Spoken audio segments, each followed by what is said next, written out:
تو شوہر کو کیسا ہونا چاہیے؟ شریعت مطہرہ کہتی ہے شوہر کو معاف کرنے والا، عفو درگزر کرنے والا، تحمل مزاج اور وسیع الظرف ہونا چاہیے۔ شادی کی ہے تو اب اس لائف پارٹنر کو مرتے دم تک ساتھ لے کے چلنا ہے، تو اپنا حوصلہ بڑا ہونا چاہیے، اپنا جو مزاج ہے اس میں بردباری زیادہ ہونی چاہیے، تاکہ ہر روز اگر گھر میں معاملہ خراب ہو تو شوہر اس کو برداشت کرے، معاف کرے، اور معاف کرنے کے ساتھ اپنی زندگی کو گزارتا چلا جائے۔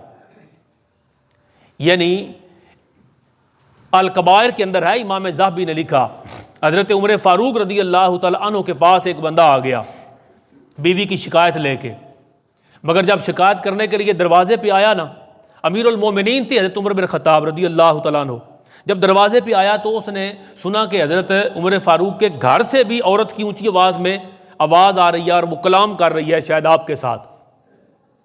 اس نے سوچا کہ یہاں تو آپ کی زوجہ بھی آپ کے ساتھ بول رہی ہے، تو شکایت کرنے کا کیا فائدہ، واپس لوٹا۔ حضرت عمر فاروق بھی اس ماحول سے نکل آئے۔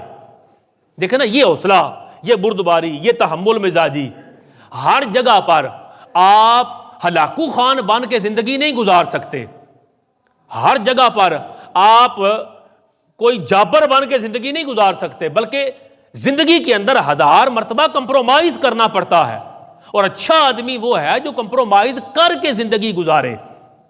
عمر فاروق جیسا بندہ جو جس رستے سے گزرے شیطان رستہ چھوڑ دیتا ہے، اتنا تکڑا بندہ، مگر جب گھر کے اندر یہ ماحول آیا، زوجہ محترمہ بات چیت کر رہی ہیں، زیادہ بول رہی ہیں، آپ گھر سے نکل آئے۔ جب نکلے آپ کو محسوس ہوا کہ کوئی بندہ آیا ہے، ملا نہیں اور واپس جا رہا ہے، آواز دے کے بلا لیا، پوچھا کیا وجہ ہے؟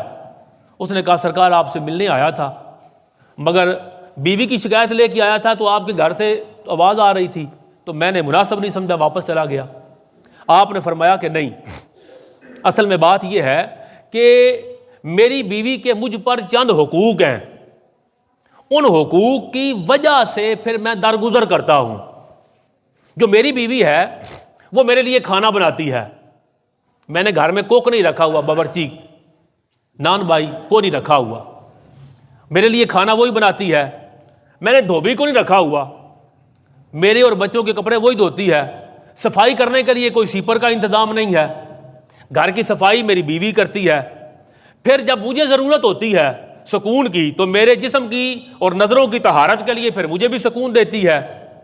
پھر میں گھر نہ ہوں تو میرے گھر کی حفاظت کرتی ہے۔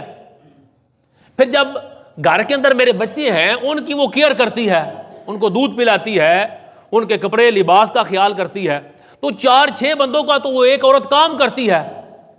تو کسی وقت اگر اس کے مزاج میں تیزی آ جائے تو میں درگزر کرتا ہوں اور اسی طرح گھر سے باہر نکل آتا ہوں، خاموشی اختیار کرتا ہوں، جس سے میرا گھر کا نظام اچھا چلتا ہے۔ وہ جو شکایت لے کے آیا وہ کہتا ہے حضرت یہ سارے کام تو میری بیوی بھی کرتی ہے۔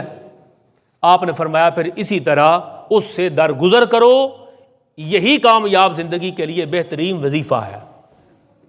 یعنی ہر دفعہ تعویذ کام نہیں آئے گا، ہر دفعہ وظیفہ کام نہیں آئے گا، بلکہ یہ وظیفہ ہے کہ تو اپنے بیوی کے لیے پھر جب وہ گرم مزاج ہو تو ٹھنڈا ہو جا، اور بیوی کو کہا کہ جب شوہر گرم مزاج ہو جائے تو اس کے لیے سرد ہو جا، ٹھنڈی ہو جا، دونوں ایک دوسرے کی بات کو برداشت کریں۔ اور اچھا شوہر وہ ہے جو درگزر کرنے والا ہو، بردبار برداشت کرنے والا ہو، اور اس سے اس کی زندگی پرسکون ہو جائے گی۔